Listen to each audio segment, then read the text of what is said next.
যোৱাকালি নৰেন্দ্ৰ মোদী ভাৰতৰ প্ৰধানমন্ত্ৰী নৰেন্দ্ৰ মোদীয়ে সদস্যতা অভিযান কৰাৰ পিছত আজি মুখ্যমন্ত্ৰীয়ে ৰাতিপুৱা 10টা বজাত সদস্য ভৰ্তি হৈছে। গতিকে আমি আজিৰ পৰা সদস্য ভৰ্তি অভিযান আৰম্ভ হ'ল। বিলাচীপাৰাৰ বিভিন্ন ঠাইত আমাৰ এনেকৈ চলি আছে, বিভিন্ন বুথত বিভিন্ন ঠাইত চলি আছে। গতিকে আজিৰ পৰা পূৰ্ণ গতিত অহা 25 তাৰিখলৈকে আজি আমি চালকোচা ৰাণীগঞ্জ মণ্ডলত আৰম্ভ কৰিলোঁ। এনেকৈ আমাৰ বিভিন্ন মণ্ডল বিভিন্ন বুথত আমাৰ এই কাৰ্যসূচী চলি আছে। উদ্দেশ্য আমাৰ সদস্য ভৰ্তি অভিযান আৰম্ভ হোৱা প্ৰতিটো 5 বছৰৰ মূৰে মূৰে আমাৰ 14টো হৈছিল, 19টো হৈছিল, 24টো হৈছে। এতিয়া আমাৰ সদস্য ভৰ্তি অভিযান প্ৰতি 5 বছৰৰ মূৰে মূৰে চলি আছে।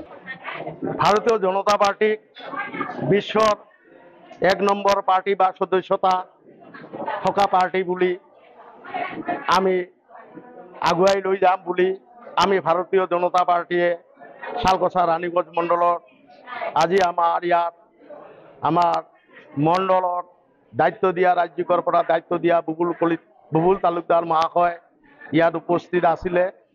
গতিকে তেখেতে আজি আমাৰ শালকোচা ৰাণীগঞ্জ মণ্ডলত এই সদস্যতা অভিযানৰ শুভাৰম্ভ কৰিলে আৰু আমি এতিয়া নিজৰ বুধে বুধে গৈ পেলাই আগন্তুক আমি সদস্যতা অভিযানত আমাৰ ভাৰতীয় জনতা পাৰ্টিৰ সদস্যতা বঢ়াম বুলি আমি দৃঢ় প্ৰতিজ্ঞ হৈ আমি এই আৰম্ভণি কাৰ্যসূচীটোত আমি সকলোকে অভিনন্দন জনাই কাৰ্যকৰ্তাকে অভিনন্দন জনাই আমি আমাৰ এই সদস্যতা অভিযান আৰম্ভ কৰিম। বিলাচীপাৰা সমষ্টি সদস্যতা অভিযানৰ কনভেনৰ দায়িত্ব থকা কাৰণে মই আজি যি আমাৰ সদস্যতা অভিযানৰ প্ৰথম দিন সেই দিন হিচাপে প্ৰত্যেকটা মণ্ডলতে প্ৰত্যেকটা বুথতে আমাৰ আজি সদস্যতা অভিযান আৰম্ভ হৈছে।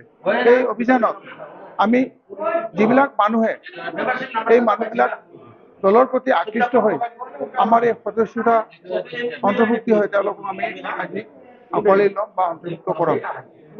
ভাৰতীয় জনতা দলৰ যি সংবিধান আছে এই সংবিধান মতে 6 বছৰৰ মূৰে মূৰে সদস্যতা অভিযান আমাৰ আৰম্ভ হয়। 2019ত আমাৰ আছিল, যোৱা 17 তাৰিখে আমাৰ এই সদস্যতা অভিযানৰ শেষ হৈ গৈছে।